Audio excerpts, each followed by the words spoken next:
জানতে চাই, আপনারা সাংবাদিকতা করেন দীর্ঘদিন, শেখ হাসিনা পদত্যাগ পত্র লিখেছেন কি লিখেননি, নিয়েছেন কি নিয়েননি, এটা তো শেখ হাসিনা এখনো কাউকে বলেনি। তাহলে আমাদের মতি সাহেব কিভাবে জানলেন? আপনার ইয়েটা কি? না, প্রথম কথা বলি, উনি একজন শীর্ষস্থানীয় সাংবাদিক, শুধু না সম্পাদকও বটে। ফলে তার যে সূত্র, তিনি তো খুব একটা আওয়ামী লীগের কারণ খুব ঘনিষ্ঠ বলে আমার জানা নেই। তো তিনি হয়তো সরকারি সূত্রে কোনোভাবে কিছু জানতে পেরেছেন, মানে হতে পারে। কিন্তু আমি বলছি যে আমি যতটুকু তথ্য জানি, এই তথ্যটা অর্ধ সত্য। অর্ধ সত্য বলছি এই কারণে যে আপনাদের একটি কাগজ কালের কণ্ঠ রাষ্ট্রপতি সাক্ষাৎকার নিয়েছে 2 পর্যায়ে। তাহলে রাষ্ট্রপতি বলেছিলেন শেখ হাসিনার পদত্যাগ পত্রের জন্য আমি অপেক্ষা করছি, ফলে তিনি আসেননি শেষ পর্যন্ত। আমি রাষ্ট্রপতিকে মনে করি দেশের 1 নম্বর নাগরিক, সম্মানিত নাগরিক, তার কথাটাকেই গুরুত্ব দিচ্ছি। যে শেখ হাসিনা পদত্যাগ করলে তো ইউনূসের কাছে দেবেন না, সেনাপ্রধানের কাছে দেবেন না, দিতে হবে রাষ্ট্রপতির কাছে দিতে হবে। এই পত্রটা দেননি, যে এটা রাষ্ট্রপতি নিজে স্বীকার করে। আচ্ছা, ব্যাগে করে নিয়ে এসছেন নাকি, তিনি এটা ঘটনা ওই ইন্টারভিউতেও আছে বা আরো অন্যত্র তিনি অনেকেই বলেছিল, লিখেছিল সেই সময় যে তিনি একটা জাতির উদ্দেশ্যে ভাষণও দিয়ে দিলেন পদত্যাগ করে। সেই ভাষণটাও তার অংশ বিশেষ উনি ভারতে চলে আসার পর সেগুলো কিছু কিছু জায়গায় প্রকাশিত হয়েছে। উনি আমাদের প্রথম যে সাক্ষাৎকারটা দিয়েছিলেন তাতে কিন্তু উনি কিন্তু নিজে বলেছিলেন তিনি পদত্যাগ করেননি, কারণ করার তিনি সুযোগ পান। যে পরিস্থিতি তৈরি হয়েছিল সেখানে, তাতে তাকে গণভবনে গিয়ে পদত্যাগ করার মতো পরিস্থিতির পরিবেশ ছিল না, এবং কোন ক্রমে প্রায় তাকে চলে আসতে হয়েছে। এই দ্বিতীয়ত হচ্ছে যে উনি যেটা বলছেন যে হয়তো সেই চিঠিটা ব্যাগে থাকতে পারে এখনো, মেয়েদের ব্যাগের খবর কোনো পুরুষের রাখা উচিত নয়। ফলে আমি এই কথাটাই বলবো যে মেয়েদের ব্যাগ সাধারণত দেখা নিষিদ্ধ, মানে ওটা শিষ্টাচারের মধ্যে পড়ে। তিনি কোনোভাবে ব্যাগ দেখেছিলেন কিনা আমি বলতে পারবো না, এবং আমি জানি না। ফলে এটা আমার মনে হয় যে তিনি যদি ওই কথা বলে থাকেন যে ব্যাগে করে নিয়ে চলে গেছে, তাহলে সেই ব্যাগ কিভাবে স্ক্যান হয়েছিল, স্ক্যানের রিপোর্ট পেয়েছিলেন নাকি, ইত্যাদি বলতে পারবো না। ফলে আমি যেটা বলছি আপনাকে হচ্ছে যে এটা ঘটনা, তিনি পদত্যাগ করতে চেয়েছিলেন কিন্তু পদত্যাগ করতে পারেন। এটাই মানে এক্সাক্ট অবস্থা আমরা যেটুকু জানি। আপনি যেভাবে বলেন যে ব্যাগ স্ক্যান করা যায় কিনা, তো আমি যতটুকু জানি যে শেখ হাসিনা যখন ভারত যায় স্ক্যান করার মতো উপায় নেই, কারণ ওনাকে সামরিক বিমানে হেলিকপ্টারে নিয়ে যাওয়া হয়েছে। আর যদি আপনি বলেন যে আপনার ব্যাগ স্ক্যান করে কেউ দেখেছে, সেটা হলো, আমি যেহেতু ইমিগ্রেশনে চাকরি করি, স্ক্যানের অভিজ্ঞতা আমার আছে। আমরা কেউ টাকা নিয়ে গেলে টাকার সাইজ বুঝি, যে এটা সাইজ, একটা ডিমার্কেশন আছে, ওটা তো আমরা বুঝি টাকা। কিন্তু এটা কি ডলার, ইউরো, না ইন্ডিয়ান রুপি, না বাংলাদেশি টাকা, সেটা বোঝা যায় না। কোনো কাগজ থাকলে ব্লু কালার উঠে, এটা কাগজ আছে কিন্তু কাগজের লেখা পড়া যায় না, সুতরাং স্ক্যানে ধরা খাওয়ার জায়গা নেই। মতি সাহেব কিভাবে জানছেন, এটা তো মতি সাহেবই জবাব দিতে পারবেন। অবশ্যই অবশ্যই। দাদা, আমার দ্বিতীয় প্রশ্ন, যদিও হয়তো আপনার জন্য একটু কঠিন হয়ে দাঁড়াবে দাদা উত্তরটা দেওয়া, সেটা হচ্ছে, দাদা আমরা তো আপনাদের 26 লক্ষ নাগরিক বাংলাদেশে রেখে দিয়েছি, কারণ গরিব দেশের নাগরিক আপনারা আছেন, 26 লক্ষ আমরা রেখেছি, খাচ্ছেন দাচ্ছেন, কোনো সমস্যা নেই। আর আমাদের দেশের নাগরিক আপনারা হঠাৎ করে কোথায় পেলেন? এই যে বর্ডারে বিবিসি একটা নিউজ করেছে, যদিও আমাদের দেশে কোনো পত্রিকা করেনি, বিবিসি একটা বিশাল নিউজ, শত শত পুরুষ মহিলা ওখানে জমায়েত, বলছে যে কেউ রাজশাহী, দিনাজপুর, বিভিন্ন জায়গা থেকে। এই সব লোকগুলোকে আপনারা আসলে ভারতের কোথায় পেলেন, নাকি আপনাদের নাগরিককেই পুশব্যাক করছেন আমাদের দিকে? আমাদের কাছে কিন্তু আপনাদের 26 লক্ষ। এটা একটা সঠিক প্রশ্ন, কঠিন কিছু নয়, এর স্বাভাবিক উত্তরও আছে। সেটা হচ্ছে, প্রথম কথা, 26 লক্ষ ভারতীয়র কথা যিনি বলেছিলেন তিনি আর বলছেন কিনা আমি জানি না। যেমন করার সংখ্যা তো বাংলাদেশের এতদিনে অনেকদিন হয়ে গেল, 2 বছর। ফলে এর মধ্যে 26 লক্ষ না হলেও 1 লক্ষ খুঁজে বের করা উচিত ছিল। আর সেটা তো জানি না। আমরা যেটা জানি যে বাংলাদেশের বহু পরিকাঠামো ক্ষেত্রে কাজ করতেন, অনেকে এখন শুরু করতে পারেননি। যারা ধরুন ভিসা সেন্টারে কাজ করে, যারা ধরুন এই রূপপুর পাওয়ার প্ল্যান্টে এক্সপার্ট ইঞ্জিনিয়ার হিসেবে, মেট্রো রেলের বহু কিছু কর্মী আছেন ভারতীয় যারা কাজ করেন, বিভিন্ন সেতু নির্মাণ হয়েছে সেটা সাহায্যের জন্য বহু ইঞ্জিনিয়ার, দলের কর্মী এরকম ছিলেন। তারা তো 5ই আগস্টের পর অনেকে পালিয়ে আসতে বাধ্য হয়েছিলেন, যে কারণে এই সমস্ত কাজগুলো আটকে গিয়েছিল। আবার ধীরে ধীরে খুব ধীরে ধীরে শুরু হচ্ছে। সংখ্যাটা 26 লক্ষ এরকম বলা হয়, কিন্তু আমি জানি না সেটা সত্যতাটা কি। এটা বাংলাদেশ সরকার যদি ভারতকে জানায় যে 26 লক্ষ এরকম, এখন বলতে বাংলাদেশ সরকার ইউনূস সরকারও নয় এবং বর্তমান তারেক রহমান সরকার ভারত সরকারের এই বিষয়ে কিছু জানেন না। ফলে এই বিষয়ে তো আমি আর বেশি বলতে পারবো। বাংলাদেশিদের যাদের বাংলা, দেখুন এটা পৃথিবীর সর্বোচ্চ নিয়ম। আমি কিন্তু মানবিকতার দিক থেকে মনে করি যে স্বল্প উন্নত দেশ থেকে গরিব মানুষ সব উন্নত দেশে মাইগ্রেশনটা একটা ইন্টারন্যাশনাল ফেনোমেন। এটা যেমন একটা ভারত বাংলাদেশের মধ্যে নয়, আমেরিকার ধরুন মেক্সিকোর মধ্যে যেটা ছিল সেখানেও এক ধরনের সমস্যা। ভারত থেকে তো বহু বেআইনি পথে বহু ভারতীয় গেছেন, তাদের ট্রাম্প সরকার পায়ে শিকল পরিয়ে ফেরত পাঠিয়ে দিয়েছে ভারত, তাই না? অস্ট্রেলিয়া থেকেও সম্প্রতি ফেরত পাঠানো হয়েছে। তো এটা একটা মানবিক দিক, এটা আন্তর্জাতিক একটা যে মাইগ্রেশন একটা বিষয় যেটা জাতিসংঘের অধীনে পড়ে। ভারত সরকার অবশ্য তাতে, বর্তমান যে সরকার তাতে তারা মনে করেন না। তারা মনে করেন যে এই বিষয়টাকে ব্যবহার করে তাদের এক ধরনের মেরুকরণ করতে সুবিধা হয়, যে মেরুকরণের ফলে তাদের ইলেকট্রালি ভোটের ক্ষেত্রে কাজে লাগে এবং ঘটনা এটা সফল। এখন তারপরে তো যখন বলেছেন অনুপ্রবেশকারী, তাহলে অনুপ্রবেশকারীকে অবৈধ অভিবাসী তাদের খুঁজে বের করতে হয়। এখন এইটা জানার পর বেশ কিছু গরিব মানুষ, সংখ্যাটা শত শত বলে বলা হয়েছে, শত শত সংখ্যাও নেওয়া, একটা জায়গায় প্রায় 100-3 মতো মানুষ জড়ো হয়েছেন হাকিমপুর সীমান্তে। তারা খুবই গরিব মানুষ, তারা খেটে খাওয়া মানুষ এবং তাদের ক্ষেত্রে এরকম তাদের পরিচয়, তারা অনেকে ভারতীয় টেলিভিশনে সাক্ষাৎকারও দিয়েছেন, দিয়ে বলেছেন তারা বাংলাদেশের তাদের জন্মস্থান এবং তারা এখানে কাজের জন্য শুধু নয়, তারা মনে করেছিলেন কি কারণে এসেছিলেন, হিন্দু নয়, অনেকেই কিন্তু মুসলিম। তারা এসেছিলেন ইউনূস সরকার আসার পর দেশে যে পরিস্থিতি তৈরি হয়েছিল তাতে দেখেছিলেন সেখানে তারা কাজ করতে পারবেন, তাই তারা চলে এসেছে। তারেক রহমান সরকার আসার পরেও মনে হয়েছিল নির্বাচনের পরে হয়তো পরিস্থিতি অনেকটা স্বাভাবিক হতে পারে, এখনো তারা জানেন। ফলে তারা যদি প্রকৃত বাংলাদেশের নাগরিক হন, বাংলাদেশ সরকারও বলছেন যে প্রকৃত বাংলাদেশের নাগরিক হলে নিশ্চিতভাবে আমরা তাদের ফেরত নিয়ে নেবো, এইভাবে ফেরত নিয়েছি অনেককে।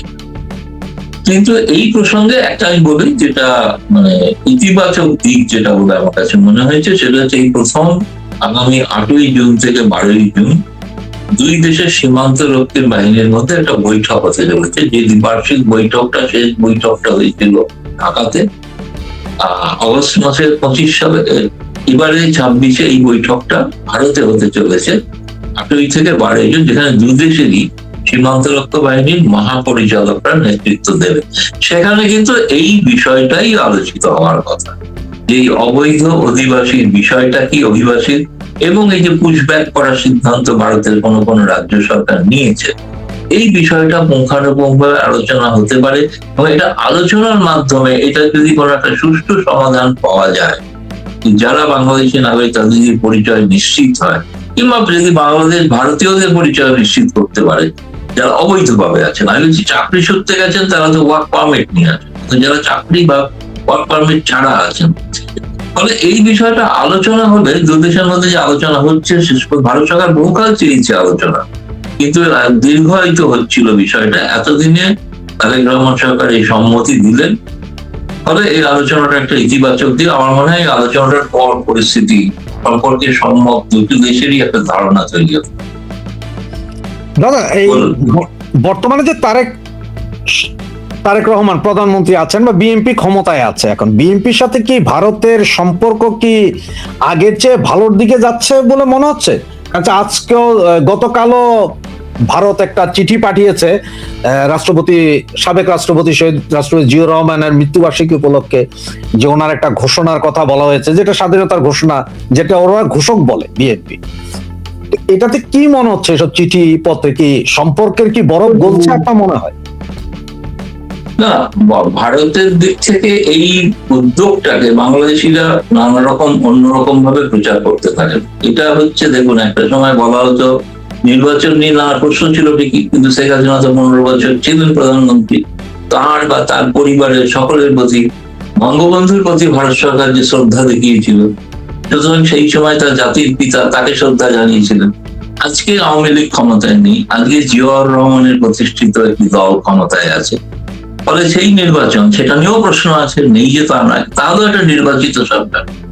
নির্বাচিত ভারত সরকারের তরফ থেকে এখনো পর্যন্ত পরপর আপনি কিন্তু দেখেন যতগুলো শুভেচ্ছামূলক সহযোগিতার হাত বাড়ানো হয়েছে, ধরুন একটা আমি যদি জানতে চাই তার বিনিময়ে বাংলাদেশ সরকার কি করেছে, ধরুন একটা চিঠির উত্তর হয়তো দিয়ে থাকতে পারে, কিন্তু এখনো পর তার দিকে আমরা বরং এখান থেকে ভারতীয়রা দেখছে, যেটা ভারতীয়রা ভারত সরকার একটা উদ্যোগ নিচ্ছেন সম্পূর্ণ স্বাভাবিক সম্পর্ক করার জন্য। এতদিন পরে যেটা খলিলুর রহমান এসেছিলেন এপ্রিল মাসে, তখন সিদ্ধান্ত হয়েছিল দুদেশের মধ্যে যতগুলো যৌথ ওয়ার্কিং গ্রুপ আছে তাদের বৈঠক হবে, কিন্তু কেন টালবাহানা করছিলেন তাদের সবার আমি জানি না, কারণ আপনারাই বলতে পারবেন, বাংলাদেশের সাংবাদিকরা বলতে পারবেন।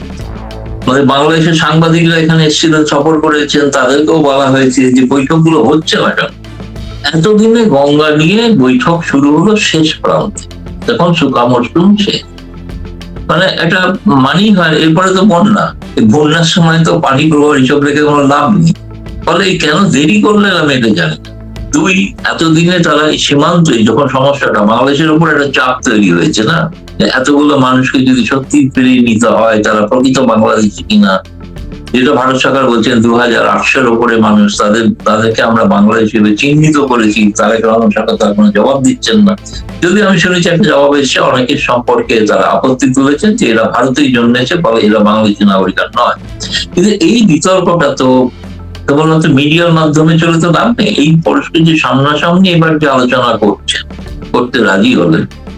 আর বলছি এইখানে খোলাখুলি দুদেশের সীমান্ত রক্ষা বাহিনী প্রকৃত বাস্তব অবস্থাটা জানেন, এবং সীমান্তে যে ধরনের নতুন করে কাঁটাতারের বেড়া দেওয়া হবে, সীমান্ত হত্যা প্রসঙ্গ আসতে পারে, তার সঙ্গে যে 150 গজের মধ্যে অবৈধ নির্মাণ যদি কিছু হয়ে থাকে, সেই সব বিষয়ে খোলাখুলি একটা আলোচনা যে হচ্ছে, আমি এটাকে এইটুকুই বলতে পারি আপাতত। সেইগুলি যদি বলেন যে কিছুটা হলো বরফ গলার একটা লক্ষণ দেখা দিয়েছে, কিন্তু একই সঙ্গে ভারত কিন্তু 2001 থেকে 6-এর অভিজ্ঞতা বলে। দ্বিতীয়ত সেই কথাটা পরিষ্কার ভাবে কিন্তু অনেকেই বাংলাদেশের সফলতা অনেককেই বলে দেওয়া। দ্বিতীয়ত আমি বলবো, কারণ 2001 থেকে 2 বা 3 পর্যন্ত এরকম একটা বরফ গলার সম্পর্ক আমরা দেখছিলাম, 3-এর পর থেকে সমস্ত পরিস্থিতিটা বদলে গেল। সেই বদলে যাওয়ার আশঙ্কার কিছু কিছু আমরা দেখতে পাচ্ছি। তারেক রহমান বলেছেন তিনি চীন সফর করবেন প্রথম, ভারত কিন্তু প্রথম আমন্ত্রণ জানিয়েছে নরেন্দ্র মোদী। কেন তিনি চীন সফর করবেন সেটা তিনি জানেন। চীন তাকে আর্থিক সাহায্য দিতে পারে, চীন তো তাকে গঙ্গার পানি দিতে পারবে না, চীন তাকে তিস্তার পানি দিতে পারবে না, কিছুই দিতে পারে না। ভারতের জন্য দরকার হচ্ছে ভিসা ব্যবস্থা সরলীকরণ। বাংলাদেশের মানুষ চান কলকাতায় এসে চিকিৎসা করাতে, সস্তায় যেটা হয়। চীনে যাওয়া সম্ভব না, পাকিস্তানে তো আপনি জানেন ওই একটা দেশকে অযথা একটা আইডিওলজিক্যালি দেখা হচ্ছে, যে দেশটা একটা বলা হয় পাগল দেশ, আমরা বলি রোগ, ইংরেজিতে বলি রোগস। দেশটার মধ্যে কোনো ডেমোক্রেসি বলে কিছু, সব সেনা নিয়ন্ত্রিত একটা ব্যাপার। সেই সরকারের উপর নির্ভর করছেন, সেই সরকারের সঙ্গে নিয়মিত আলোচনা না চুক্তি স্বাক্ষর করছেন। আপনি চীনে লাগাতার আপনার দল যাচ্ছে, তারা গেল, এমনকি বিএনপির আরেকটি দল যেতে চলেছে বলে শুনেছি। কিন্তু শুনেছি তারেক রহমান ভারতের হাই কমিশনার, বিদায়ী হাই কমিশনার যখন দেখা করেছিলেন, তখন তিনি বলেছিলেন যে আপাতত চীন যাওয়ার ব্যাপারে তিনি কোনো সিদ্ধান্ত নেননি। আপাতত তিনি বাংলাদেশের বাজেট প্রস্তুতি নিয়ে বেশি চিন্তিত, এবং সেটাকেই কিভাবে মানুষের কল্যাণে কি কাজ করা যায় সেই নিয়ে ভাবছেন। এবং একই আপনি যদি বলেন এই চিত্রটা যেমন দেখবেন, আর একটা চিত্রের কথা বাংলাদেশে প্রচারিত নয়। গতকাল থেকে মেঘালয়ের সীমান্তে 12টি দেশের সেনা মহড়া শুরু হয়েছে, যেটাকে প্রগতি বলা। সেখানে বাংলাদেশ আগে আমন্ত্রিত হতো, এবার বাংলাদেশ নেই। কারণ বাংলাদেশ মেঘালয়ের সীমান্তে যদি বাংলাদেশ সেনা আসেন, সেই সেনার চরিত্রকে তিনি কি আইএসআই দ্বারা ট্রেন নাকি তিনি গোয়েন্দা, কিছুই জানা নেই, কিছুই জানা ছিল না। ফলে তার কাছে শেষ পর্যন্ত আমন্ত্রণটাই যায়। ফলে বাংলাদেশ ছাড়া একটা সেনা মহড়া চলছে ভারতেই, 12টা দেশ অংশগ্রহণ করছে। ভারতের কিছু গণমাধ্যম সংবাদও প্রকাশ করছে। অনেক আগে আমিও সংবাদ করেছিলাম যে বাংলাদেশকে ডাকা হবে না এই কারণে। হ্যাঁ, যে এটা আমরা তারা জানি। হুম। এটা আমার তাহলে আমি বলছি, আপনি যদি বলেন যে গলছে আবার জমছে, আবার গলছে আবার জমছে, এরকম একটা জায়গায় দাঁড়িয়ে আছে, বুঝলেন? এটা না ঠিক আবহাওয়ার পরিবর্তনের মতো, বোঝা যাচ্ছে এই কখনো বৃষ্টি কখনো গরম, এখানে এরকম একটা ব্যাপার।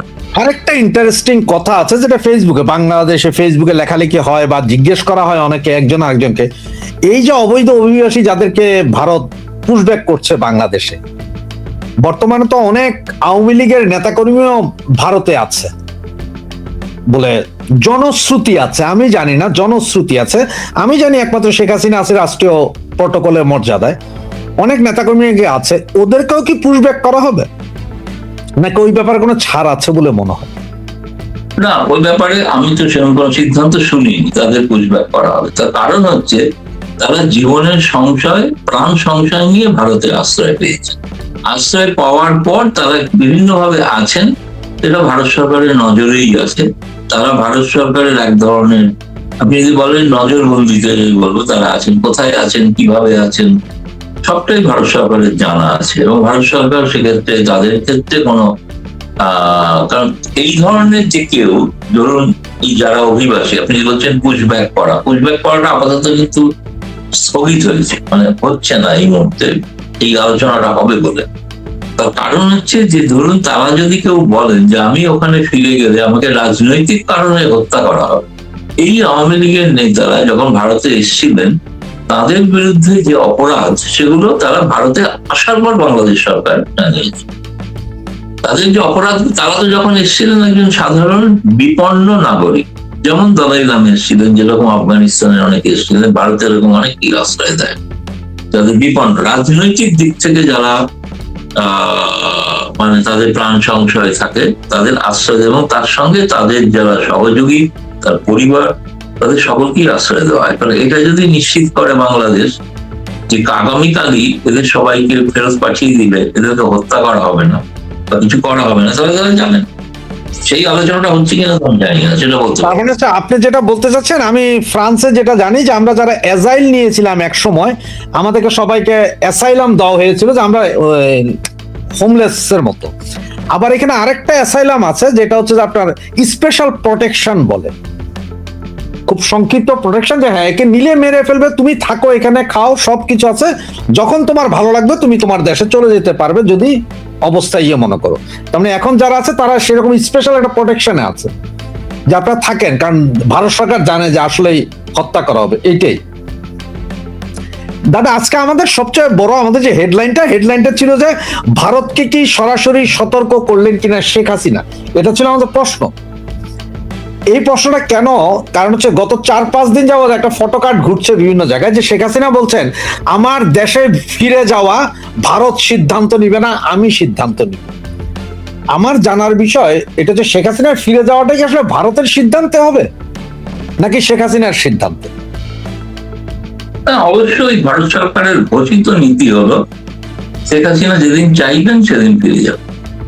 এটা ভারত সরকারের পররাষ্ট্র মন্ত্রণালয়ের অফিসিয়ালি সরকারিভাবে ঘোষণা। সেই সিদ্ধান্তটা কোনো পরিবর্তন হয়েছে বলে আমরা জানি না। আমি জানি কোনো পরিবর্তন নয়। আমাদের পররাষ্ট্রমন্ত্রী বলেনি যে আমরা এবার পাঠাবো, এরকম কিছু বলেনি। আর শেখ হাসিনা বলছেন যেটা, কোথায় কিভাবে বলেছেন তার অথেন্টিসিটি সম্পর্কে আমার প্রশ্ন আছে, কিছুটা বিকৃত হতে পারে। তার কারণ হচ্ছে তিনি তো ইন্টারভিউতে আমাকেই বলেছেন যে আমি কোনো নির্দিষ্ট সময় দিচ্ছি না কবে ফিরবো। আমি এও প্রশ্ন করছিলাম যে ভারত সরকার থেকে কি আশা করেন, উনি বলেছেন আমি ভারতের বিষয়ে কোনো মন্তব্য করব, একথা স্পষ্ট ভাষায় বলেছেন। সুতরাং ভারত সম্পর্কে ভারত চাইবে আর আমি চাইবো, আমি সিদ্ধান্ত নেব, সেটা তো আমার মনে হয় না এরকম কোনো কথা কোথায় কিভাবে বলেছেন তার অথেন্টিসিটিটা জানলে। দেখুন ফেসবুক, সোশ্যাল মিডিয়াতে নানা রকম কিছু চলে, বুঝলেন?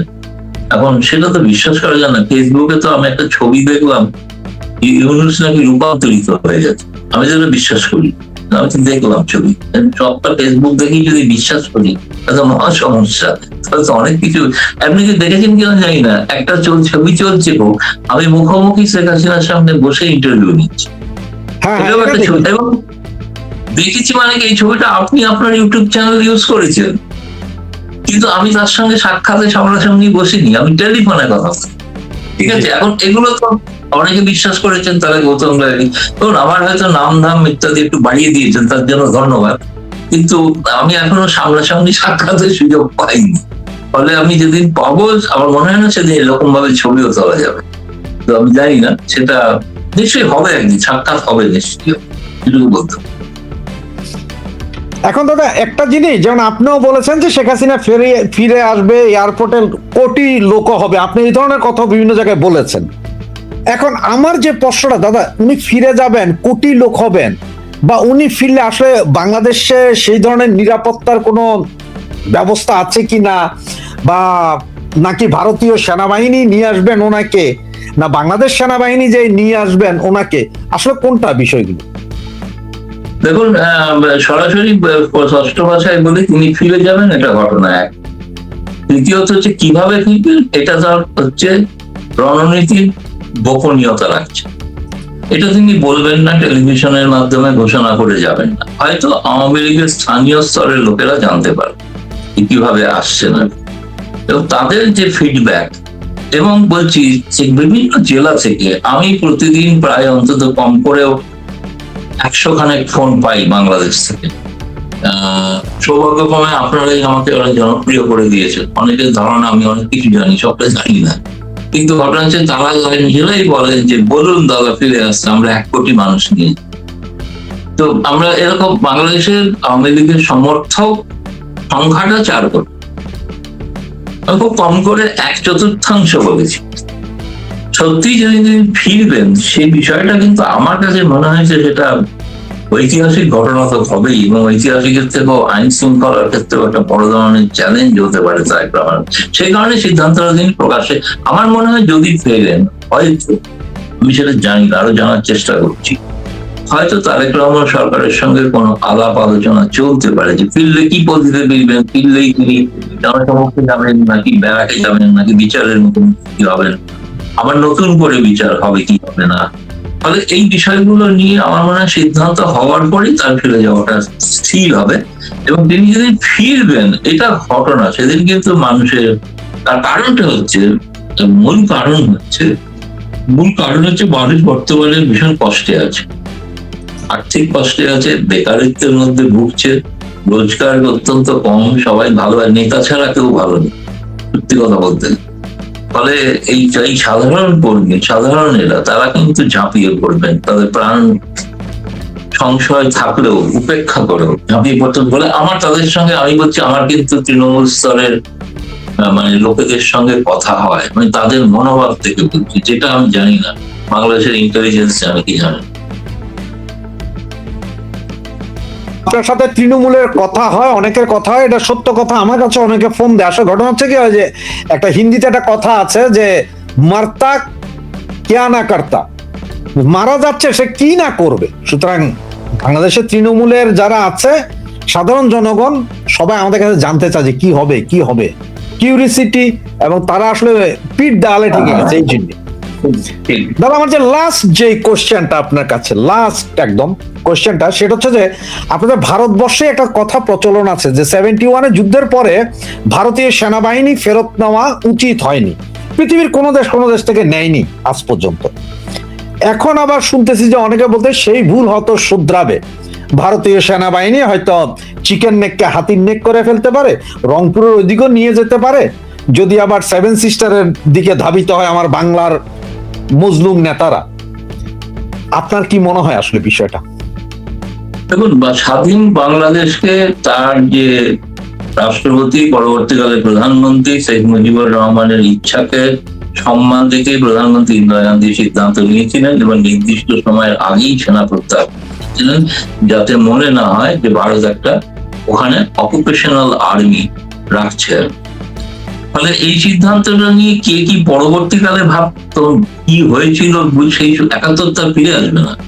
তাহলে আমি জানি না, আলোচনা থাকতে পারে, এই যে তা না, অনেকে মনে করতে পারে সে সময় উচিত ছিল ইন্দিরা গান্ধী বাংলাদেশকে ভারতের সঙ্গে মিশিয়ে দেওয়া, এরকম অনেকে বলেন না যে তা না, এটা ঘটনা আছে। একটা নির্দিষ্ট রাজনৈতিক আদর্শে যারা বিশ্বাস করেন তারা এটা বোধ করেন যেটা অবিভক্ত ভারত আবার হোক, এটা তারা বিশ্বাস করেন। আমি নাম বলছি না, সকলেই জানেন সেটা কারা তারা। এবং ফলে আপনি বলছেন সেই ধারণা প্রচার সেটাতে নেই, যেটা আবার যেটা করবে ভারত, আপনি যেটা বলছেন এটা তো একটা সামরিক সিদ্ধান্ত। এই সিদ্ধান্তটাকে আমার পক্ষে একজন সাংবাদিকের যে কোনো সামরিক গোপনীয়তা, সেটা আমার কাছে আমার জানা সম্ভব যতক্ষণ না ঘটছে বিষয়টা। এটা ঘটনা আপনি বলছেন চিকেন নেক জুড়ে একটা ভারত প্রস্তুতি করছে। আপনি জানেন চিকেন নেকের যে জমি বা যে এলাকাটা, এই এলাকাটা দেখার জন্য সম্প্রতি পশ্চিমবঙ্গের বিজেপি সরকার সেটা কেন্দ্রীয় সরকারের হাতে তুলে দিয়েছে, যেমন যত কাঁটাতালি বেড়াতালির সঙ্গে এটাও তুলে দিয়েছেন। এবং সেখানেও মানে আসামের তিনি সরাসরি বিধানসভাতে ভাষণ দিতে গিয়ে ইয়ের মাধ্যমে, ভিডিওর মাধ্যমে রেলমন্ত্রী বলেছেন ওই চিকেন নেকের তলা দিয়ে আন্ডারগ্রাউন্ড সুড়ঙ্গ পথে রেল লাইন তৈরি। এই জায়গাগুলো সম্পর্কে ভারত মনে করছে, কারণ যেটা হয়েছিল আপনাদের ওই ইউনূস সরকার, ইউনূস নিজে বারবার বলেছেন, খালি কথায় কথায় তিনি ওই সেভেন সিস্টার্স এবং সেই 7 বোন নিয়ে তিনি বিদেশে আছেন এখন, কিন্তু এই 7 বোনের কথা তিনি কখনোই ভুলতে পারেন না। এক অদ্ভুত, সেই কারণে ভারত একটু সিঁদুরে মেঘ দেখলে যেরকম বড় ডরায় না, সেরকম হচ্ছে ব্যাপার। আমরা একটু ভয় পাচ্ছি, কি জানি আবার কি একটা ঘটনা অঘটে, তাহলে প্রস্তুতিটা নিয়ে রাখা যাক। যে কারণে হাসি মারা উত্তর পূর্ব ভারত, আমাদের ভারতের যে বিমান ঘাঁটি, তাকে আরো আধুনিকীকরণ করা হচ্ছে। এ বিষয়ে কোনো সামরিক প্রস্তুতি বলতে আত্মরক্ষার জন্য প্রস্তুতি, সেগুলো কিছু কিছু আছে, যেগুলো প্রকাশিত হয়েছে, গোপন সংবাদ, সেগুলো নয়। আর একটা কথা আপনাকে, যেটা আগের বারের প্রশ্নের উত্তরে আমার বলা উচিত ছিল, বলা হয়নি, সেটা আপনাদেরই তো ইউনূস সরকারের প্রাক্তন উপদেষ্টারা, সাবেক উপদেষ্টারা বলছেন শেখ হাসিনা ফিরে এসে আগামী নির্বাচনে অংশগ্রহণ করবে, এবং অনেক সিদ্ধান্ত তারা জানতেন না যেগুলো ইউনূস একা নিয়েছে। আমি বলছি, আমার খবরের সূত্র যদি বলেন শেখ হাসিনা ফিরছেন, আমি কোট করবো পররাষ্ট্র উপদেষ্টা তৌহিদ হাসান। আচ্ছা, তাহলে পররাষ্ট্র উপদেষ্টা তৌহিদ হাসানের কথাতেই শেখ হাসিনা ফিরছেন এবং নেক্সট নির্বাচনও করবেন, এটাই হচ্ছে আপনার কথা। না, উনি বলছেন, গণ্যমান্য ব্যক্তি, আমি ওনাকে খুব রেসপেক্ট করি, ওনার সঙ্গে আমার ব্যক্তিগত পরিচয় আছে, অনেক জায়গায় অনেক টক শোতে আগে অংশগ্রহণ করতাম। তবে দাদা, এই আপনি সম্ভবত পুণ্যা ভিউর চ্যানেলে ছিলেন কিছুক্ষণ আগে, তার আগে আমার একটা ইন্টারভিউ করেছিলেন পুনিয়া ভাই। উনি আমার জিজ্ঞেস করছিলেন যে ইউনূস সাহেবকে আবার বাংলাদেশে গিয়ে প্রেসিডেন্ট হবেন কিনা, আপনার কি মনে হয়? আমাকে কিন্তু পুনিয়া প্রশ্নটা করেছিল, আপনারও কি মনে হয় যে সে কি আবার যাওয়ার কোনো? আমার মনে হয় তিনি চেষ্টা করবেন, কারণ আপনাদের ওখানে বাংলাদেশ, আমি ওকে এটাও বলেছি, বাংলাদেশ সরকারের বিমানে চেপে সেখানে চলে গেলেন, সেটা হলো পালিয়ে যাওয়া। আর উনি বেসরকারি বিমানে চেপে প্যারিসে চলে গেলেন তার মহিলা উপদেষ্টাদের নিয়ে, সেটা হলো বেড়ানো, সেটা পালানো নয়। যদি হয়ে থাকে তাহলে নিশ্চিত তিনি ফিরে আসার চেষ্টা করবেন। ধরুন আগামী বছরে রাষ্ট্রপতির মেয়াদ উত্তীর্ণ হবে, তখন কেনই বা চেষ্টা করবেন না, করতেই পারে।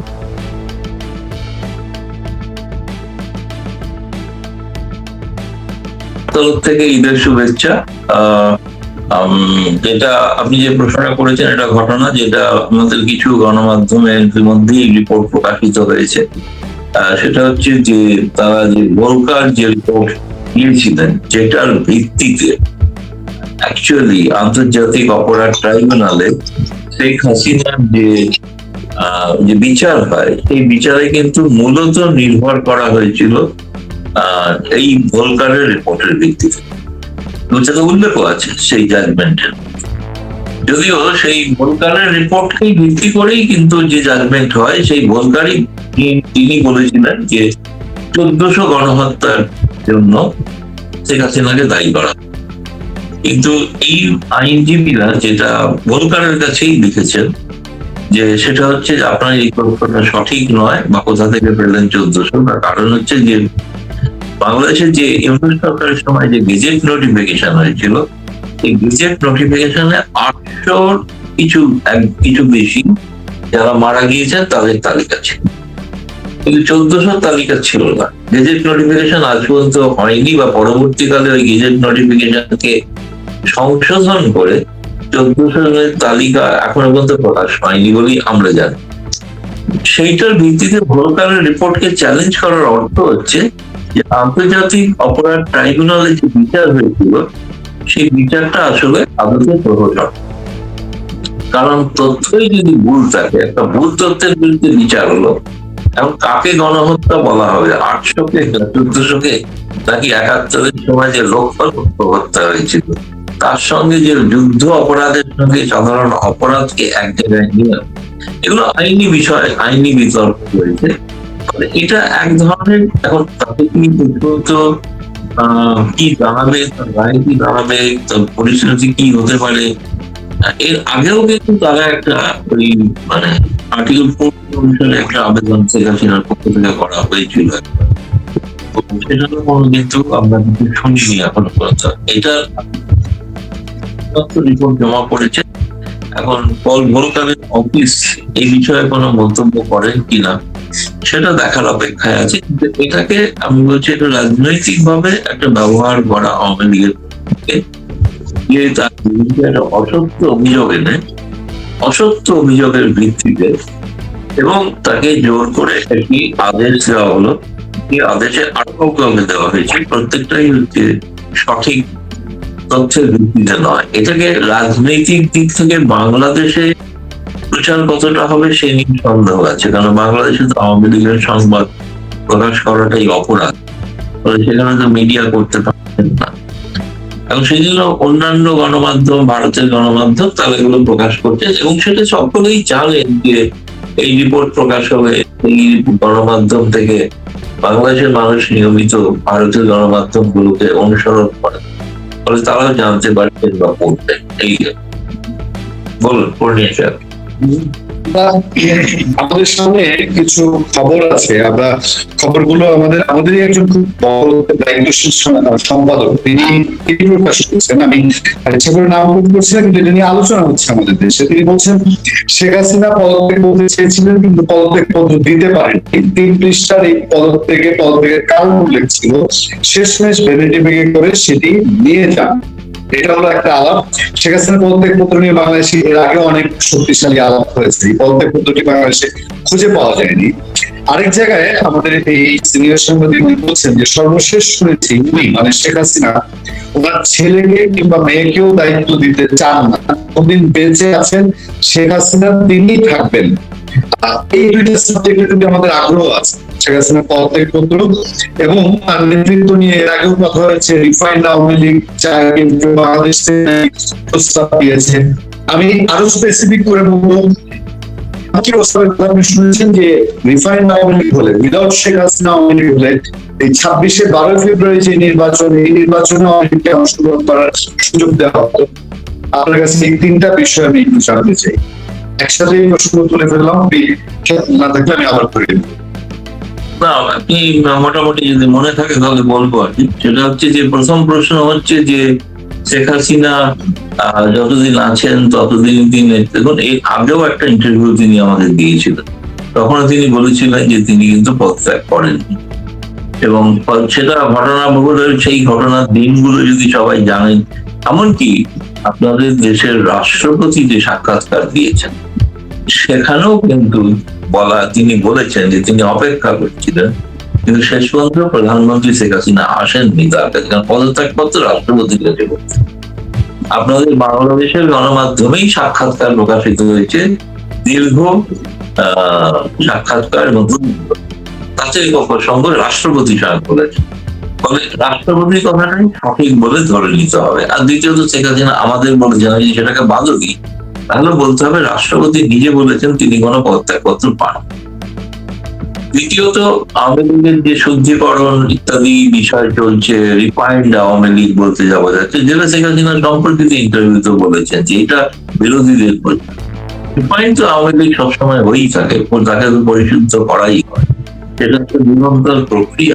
এই প্রক্রিয়াটা হঠাৎ আজকে শুরু হবে এরকম না, অতীতেও করা হয়েছে। যদি প্রত্যেকটা আওয়ামী লীগের ইতিহাস কেউ দেখেন, প্রত্যেকটা ক্যাবিনেট গঠনে কিন্তু শুদ্ধিকরণ হচ্ছে, বা কেউ বাদ গেছেন, নতুন কেউ এসছেন। সর্বশেষ 2024-এও যেটা হয়েছে, অতীতের অনেকে বাদ গেছেন, নতুন অনেক লোক এসছে। এখন এগুলো এই ঝাড়াই বাছাই প্রক্রিয়াটা আওয়ামী লীগ করে থাকে, তার মন্ত্রিসভা গঠনও করে থাকে। হ্যাঁ, এটা ঘটনা আমি নিশ্চিত করেই বলতে পারি যে শেখ হাসিনা তিনি চান যে তিনি যতদিন বাইরে আছেন এবং তারপরে যদি তিনি দেশে ফেরেন, সেই দিন পর্যন্ত তিনি অবশ্যই নেতৃত্বে থাকবেন। নেতৃত্বে একটাই কারণে থাকবেন, সেটা হচ্ছে ভবিষ্যৎ যে আওয়ামী লীগের কাঠামো সেটা তিনি তখন ঘোষণা করবেন। এখন আমি জানি না যে শেষ পর্যন্ত তিনি বাংলাদেশের মানুষ, তৃণমূল স্তরের কর্মী, তারা কিন্তু সবসময় চান একটা রিফর্ম প্রক্রিয়ার কথা, কিন্তু খুব একটা মিডিয়ায় আলোচিত হয়। লক্ষ্য করে দেখবেন বিভিন্ন জায়গায় জেলায় কিন্তু ছাত্রলীগের কমিটিগুলো প্রথম পুনর্গঠিত হচ্ছে, এবং ছাত্রলীগের কমিটিগুলো পুনর্গঠিত যে হচ্ছে সেক্ষেত্রে কিছু কিছু ভুল সমালোচনাও আসছে না, এই যে তা নয়। আমি বলতে পারি ব্যক্তিগতভাবে আমার কাছেও অভিযোগ এসছে যে কুষ্টিয়ার যে কমিটি তৈরি হয়েছে সে কমিটিতে একজনও হিন্দু কোন ছাত্র প্রতিনিধি নেই। এটা প্রশ্ন উঠেছে আওয়ামী লীগের মধ্যে, এবং সর্বোচ্চ নেত্রীর কাছেও পৌঁছেছে বিষয়টা। তো শুনছি যে এক্ষেত্রে ছাত্রলীগের নেতা তারা অসহায় বোধ করছেন। তাদেরকে যারা কুষ্টিয়া জেলার রাজনীতি পরিচালনা করেন তারা যে তালিকা পাঠিয়েছেন সেই তালিকাটাই তালিকা এই বলে প্রকাশ করতে হচ্ছে। আমি নিজে কথা বলেছি ছাত্র লীগের সভাপতির সঙ্গে, তাকে জানতে চেয়েছি, তিনি বলেছেন যে দাদা একটা সংক্ষিপ্ত কমিটি, ভবিষ্যতে নিশ্চিত যখন পূর্ণাঙ্গ কমিটি প্রকাশিত হবে তখন নিশ্চয়ই হিন্দু সম্প্রদায়ের প্রতিনিধিত্ব পাবেন, কিন্তু প্রথম পর্যায়ে কেন পেলেন না সেটাই প্রশ্ন। কুষ্টিয়ার লালনের জায়গা, রবীন্দ্রনাথের বাড়ি, এখানে কোন ছাত্রলীগের হিন্দু তারা কি এগিয়ে আসেন না?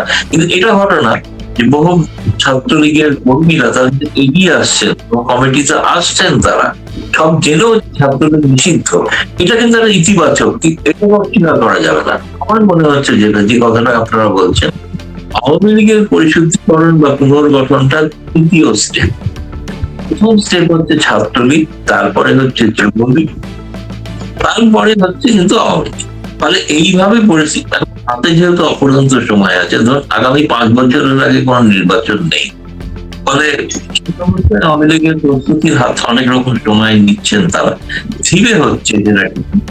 কিন্তু এইটা ঘটনা যে এই সময় কিন্তু যারা পরীক্ষিত বিশেষ করে বাংলাদেশে আছেন সেই সব নেতা কর্মীদের প্রতি যাতে নেতৃত্ব তাদের প্রতি গুরুত্ব দেন সে ব্যাপারটা কিন্তু এখানকার নেতৃত্ব সেটা নিয়ে ভাবনা চিন্তা করছেন। যেটা করছেন না জানা, কারণ আমার সঙ্গে নিয়মিত কথা হয়, আমার যোগাযোগ আছে, শেখ হাসিনা ছাড়াও সকলের সাথে কথা হয়, অন্য সকলের সাথে নিয়মিত কথা হয়। তবে আপনি যেটা বলছেন এবার হচ্ছে তার পরিবারের ঘটনা, কিন্তু আমি সকলেই মনে করেন দেখুন সব নিয়ম একটা তো শারীরিক নিয়মের ব্যাপার আছে, স্বাভাবিক, সকলেই জানে। কিন্তু আমরা সকলেই চাই যে মনে করি আওয়ামী লীগের নেতারাও মনে করেন শেখ হাসিনা আরো কয়েকদিন সুস্থ থাকেন, যেমন ইউনূস 85 বছরের সুস্থ আছেন, দিব্যি ঘুরে বেড়াচ্ছেন, 27-এ আবার রাষ্ট্রপতি হওয়ার স্বপ্ন দেখছেন, সেটা কি হবে না হবে ভবিষ্যতের আলোচনা। শেখ হাসিনা সে তুলনায় বয়সের অনুসারে ছোট, এবং তার শারীরিক ক্ষমতা নিয়ে কোনো প্রশ্ন নেই, কারণ ভারত সরকারের তত্ত্বাবধানে তিনি যেভাবে থাকেন, যেভাবে প্রধানমন্ত্রী স্বাস্থ্য পরীক্ষা হয়ে থাকে রোজ, সেভাবে তারও স্বাস্থ্য পরীক্ষা নিয়মিত ভাবে হয়ে থাকে। সেখানে কোনো ত্রুটি বিচ্ছুটি থাকলে সেটা তিনি জানতে পারবেন বা সংশোধন করবেন। নিয়মিত তিনি সাক্ষাৎ করছেন, তো নিয়মিত সাক্ষাৎ করছেন, বিভিন্ন নেতা আসছেন দেশ বিদেশ থেকে, তাদের মুখ থেকেও আমি দেখা করার পর শুনেছি যে নেতৃত্ব একই ভঙ্গিমায় আছেন, চমৎকার আছেন, অনেককে খাওয়াচ্ছেন, লাঞ্চও খাওয়াচ্ছেন, এমনকি ঈদ উৎসব পালন করলেন পরিবারের সঙ্গে। এবারে সে কারণে এই সময়টায় অন্য রাজনৈতিক নেতৃবৃন্দের সঙ্গে কথা বলতে পারেননি। এখন তার উদ্দেশ্য সকলেই এটা চায় যে যদি ভবিষ্যতে কোনো নেতৃত্ব হয় তাহলে বঙ্গবন্ধুর পরিবারের, বঙ্গবন্ধুর রক্ত আছে এমন কেউই নেতৃত্বে আসবে ভবিষ্যতে। জয় হবে না, প্রচুর হবে না, কে হবে সেই ব্যাপারে কিন্তু মানে এই ব্যাপারটা এখনো কোনো সিদ্ধান্ত হয়নি বলে আমি জানি। কারণ তিনি চান, শেখ হাসিনা যেটা চান সেটা হচ্ছে দেশে ফিরে, যখনই তিনি যেভাবেই ফিরে তিনি সেই ক্ষেত্রে সেই নেতৃত্ব নিয়ে নেতাদের সঙ্গে আলোচনা করে আওয়ামী লীগের প্রেসিডিয়াম সদস্য, কার্যকরী সদস্য, যেটা 3 বছর অন্তর আওয়ামী লীগ পুনর্গঠিত হয়েছে, এই সময়টাও এসে যাচ্ছে, ফলে সেই সময়টা আসার আগেই তার ক্ষমতা পরিবর্তন হয়ে গেল। ফলে তিনি কিন্তু পরিবর্তন করতে প্রস্তুত ছিলেন, আমি কিন্তু সেটা করা সম্ভব হয়নি যেহেতু তাকে ক্ষমতাচ্যুত করা। এখন এই বিষয়গুলো কিন্তু হবে, এটা নিয়ম মাফিক হবে, এইটা নিয়ে তিনি মানে কোনো পরিবর্তন করবেন না, সংশোধন করবেন না, নতুন পুরনো মিশিয়ে তিনি করবেন। এটা স্বাভাবিক নিয়ম, এটা স্বাভাবিক নিয়ম। এটাকে নিয়ে বেশি জল্পনা যতটা হচ্ছে, খুব স্বাভাবিক জল্পনা হবেই, জল্পনা হওয়ার কোনো কারণ নেই, জল্পনা হবেই। কিন্তু আমার মতে যে নেতারা রয়েছেন, সব নেতাকে ফেলে দেওয়া হবে, ঝেড়ে দেওয়া হবে, এরকম কোনো ব্যাপার নয়। যার যেটুকু গুরুত্ব, যার যেটুকু ক্ষমতা, তিনি সেই গুরুত্বপূর্ণ দায়িত্ব পালন করবেন। তার সঙ্গে নতুন, বিশেষ করে নতুন এবং যারা বাংলাদেশের মধ্যে মাটি কামড়ে পড়ে গেছে, তাদেরকেও রিকগনাইজ করার সিদ্ধান্ত হবে। দাদা, আরেকটা যেটা জানতে চাইছিলাম যে 12 ফেব্রুয়ারি নির্বাচনে আওয়ামী লীগকে উইদাউট শেখ হাসিনা বা রিফাইন্ড আওয়ামী লীগকে রাখা হতো, এরকম একটি আলাপ বাংলাদেশে চলে। এই ধরনের কোনো তথ্য সম্পর্কে আপনার জানা আছে কিনা? না, একটা তথ্য আছে, নেই যে তা নয়, তথ্য আছে, এটা ফ্যাক্ট। কিন্তু সেটা থেকে আওয়ামী লীগের পক্ষ থেকে বলা হয়েছিল যে আওয়ামী লীগকে তো নিষিদ্ধ করা হয়েছে, নিষেধাজ্ঞা কি প্রত্যাহার করবেন? সেটা নয়, আমাকে গুরুত্বপূর্ণ কর্মকর্তা বলেছেন, নাম বলছি না, যে আমরা চাই আওয়ামী লীগের কিছু নেতা যদি নির্দল হিসেবে প্রতিদ্বন্দ্বিতা করতে পারেন তাহলে সেটা করবেন। অর্থাৎ আওয়ামী লীগের প্রতীকে নয়, বঙ্গবন্ধুর নাম উচ্চারণ করা যাবে না, শেখ হাসিনার নাম উচ্চারণ করা যাবে। এরকম কোন শর্ত কোন সভ্য সমাজে, কোন একটি গণতান্ত্রিক দল যারা দেশের স্বাধীনতা এনে দিয়েছে, তাদের পক্ষে কি এটা মেনে নেওয়া সম্ভব? ভারতে যে বলা হয় কংগ্রেস দল নির্বাচনে প্রতিদ্বন্দ্বিতা করুক, জওহরলাল নেহরুর নাম বলা যাবে না, ভারতের ধর্ম নিরপেক্ষতার কথা বলা যাবে না, সংবিধান বলা যাবে না, রাহুল গান্ধীর নাম বলা যাবে না। কাকে নিয়ে কংগ্রেস দল নির্বাচন করবে? এবার এটাও কি ঠিক করবে? এটা কি কোনো রাজনৈতিক কোনো পরম্পরা তৈরি হচ্ছে? আমার তো সেই সম্পাদক বা সাংবাদিকদের যদি প্রশ্ন, আর যদি আওয়ামী লীগ দাবি করে কিংবা জামায়াত ইসলাম বা এনসিপি দাবি করে যে বর্তমান তার বিএনপির খোল লঞ্চে বদলে দেওয়া উচিত, এই নেতৃত্ব বিফল, তারা কোনো মানুষের সমস্যার সমাধান করতে পারছে না, আর্থিক সংকট বাড়ছে, কেবলমাত্র ঋণের জন্য তারা দরজায় দরজায় ঘুরছে। তাহলে এই সরকার সেই এনসিপির দাবিটা কি মানবেন? তারা মানা সম্ভব নাকি? জামায়াত ইসলাম, আমি আওয়ামী লীগের কথা বাদই দিলাম যে আওয়ামী লীগ দাবি দিচ্ছে, যদি এনসিপি এই দাবি তোলে বা বিএনপি দাবি বা জামায়াত দাবি তোলে, সেটা কি বিএনপির মধ্যে আমার মতে মানা উচিত নয়। একইভাবে বিএনপি যদি দাবি তোলে জামায়াতের আমি বদলে দাও, এই সম্ভব নাকি? কিন্তু কোনো গণতান্ত্রিক পদ্ধতি নয়। একটি রাজনৈতিক দল তার ভার জিত যাই ঘটুক, সে রসাতলে যাক, জয়লাভ করুক, সেই দলই সিদ্ধান্ত নেবে। সেই দলের স্বাধীনতার উপরে অন্য দল কি করে? সরকারের ব্যাপারটা আলাদা, সরকারের সিদ্ধান্তটা কি করে মানে একটা অন্য রাজনৈতিক দল একটা রাজনৈতিক দলের উপর চাপিয়ে দেবে যে আমি কি কি চাই? এটা হয় এই প্রেসক্রিপশনে কখনো চলে? এটা অবাস্তব প্রস্তাব এবং মানুষের ভুল বোঝানোর জন্য একটা, আমার একটা বিশ্বাস হয়। বললাম আমি জানি কারণ আমার কর্মকর্তা। অনেকে বলছেন যে শেখ হাসিনা দেশে ফেরার যে ঘোষণা দিয়েছেন যে মাথা উঁচু করে তিনি ফিরবেন, দ্রুত সময় ফিরবেন, বাংলাদেশের বিশ্লেষকরা মনে করেন যে 6 থেকে 9 মাসের মধ্যে তিনি ফিরবেন। কিন্তু আওয়ামী লীগের ভিতরে অনেকে যারা নাম প্রকাশ করতে চান না, আওয়ামী লীগের নেতৃবৃন্দ বাংলাদেশের সাংবাদিকদের সঙ্গে কথা বলে বলেন যে শেখ হাসিনার সিদ্ধান্তটা ভুল সিদ্ধান্ত। আদতে আপনি কি মনে করেন?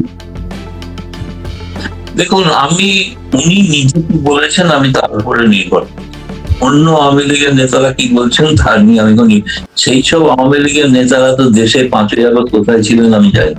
তারা শেখ হাসিনাকে বাঁচানোর জন্য কি রাস্তায় নেমেছিলেন? সেদিন শেখ হাসিনার ফাঁসি হয়ে আদেশ হয়েছিল, কতজন তারা ঢাকার রাস্তায় নেমেছিলেন? সুতরাং এই আওয়ামী লীগের নেতা কর্মী যারা বলছেন এদের কথা বাদ দিন, এদের দেখা গিয়েছে কি করতে পারেন। তারা ক্ষমতায় থাকাকালীন ক্ষমতা এনজয় করেছেন, কিন্তু ক্ষমতা চলে যাওয়ার সময় নেত্রীকে বাঁচানোর জন্য কোনো ভূমিকা নাই। 2 হচ্ছে আপনি যে কথাটা বলছেন যে এবং উনি বলেছেন যেটা আমাকে আপনার কাকে বলেছে দায়িত্ব নেব না, আমাকে যেটা তিনি বলেছেন যেটা আমি লিখেছি, আমি কোনো সময় সীমা দেখছি না। আমার প্রশ্ন ছিল 2027-এর 17ই মে কি ফিরবেন? উনি বলেছেন আমি 2027 নয়, আমি কোনো সময় দিচ্ছি না, তবে দেশে তো নিশ্চিত ফিরবে। আমার মনে হয় কি জানেন, এটা টিভিতে টেলিভিশনে ঘোষণা করে তিনি ফিরবেন। একজনের আচরণ বদলায়। এটা আমার ধারণা যে কোনো রাজনৈতিক নেতৃত্ব তারা তাদের রণনীতি প্রকাশ্যে ঢাকঢোল পিটিয়ে বাজাবেন, আর তিনি যাবেন। আমাকে এইভাবে এটা ধরে নেওয়াটা ভালো প্রত্যেক নেতা কর্মী সকলেরই, যে শেখ হাসিনা নিশ্চিত ফিরবে, এ বিষয়ে কোনো সন্দেহ নেই, সেটাই তিনি বলেছেন। তিনি সময়সীমা বলেন, কেন বলেননি আমি যেটা বুঝেছি তার সঙ্গে ব্যক্তিগতভাবে কথা বলে যে এটা তার রাজনৈতিক রণনীতিক সিদ্ধান্ত। এই সিদ্ধান্তটা তিনি গোপন রেখে, এই সিদ্ধান্ত শেয়ার করবেন না সাংবাদিকদের কাছে না দলের কাছে। হয়তো পরিবারের মধ্যে ঈদের সময় হয়তো পরিবারে, আমি খবর ডিটেল পাইনি, পেলে বলতে পারতাম, আমি জানি না, নিশ্চয়ই এইসব ভবিষ্যৎ নিয়ে আলোচনা হয়েছে। দাদা দুটো ছোট প্রসঙ্গ রয়ে গেছে। একটা হলো যে বাংলাদেশের প্রেক্ষাপটে ডক্টর ইউনূস বিদেশ সফর কি, আমরা এগুলো নিয়ে আলাপ করছি। অনেকেই মনে করে তিনি দেশের বাইরে গেলে মনে করে যে পালিয়ে গেছে, যদিও এটা সত্য না, সে হয়তো ফিরে আসবে, কিন্তু পাবলিক পারসেপশন তাকে উঠতে দেখলেই মনে করে এই লোক কি পালালো কিনা। আমি একটু জানতে চাই, আপনি অনেক সময় ইউনূস শাসন নিয়ে কথা বলেছেন, ভারতে বসে থেকে একজন ভারতের সাংবাদিক হিসাবে তার এই যে সফর, ঘুরে বেড়ানো, তারপর এই নিয়ে বাংলাদেশের মানুষের সন্দেহ, আওয়ামী লীগের লোকজন, বাংলাদেশের মানুষজন যেহেতু ওই দেশে আছে, তারা কি চোখে দেখছেন, আমি একটু ছোট্ট করে আপনার কাছ থেকে শুনতে চাই। আমি ছোট করে বলি, শেষ করছি, কারণ আমি পরবর্তী একটা অনুষ্ঠান শুরু হতে চলেছে। সেটা হচ্ছে যে শেখ হাসিনা বাংলাদেশ বায়ুসেনার বিমানে হেলিকপ্টারে চেপে ভারতে এসেছিলেন, সেটাকে বলা হয়েছিল পালানো। ইউনূস বেসরকারি বিমানে চেপে ফ্রান্সে গেছেন। তাহলে বেসরকারি বিমানে গেলে পালানো হয় না, কিন্তু সরকারি বিমানে গেলে পালানো হয়। এটা বাংলাদেশিদের কাছে আমার প্রশ্ন।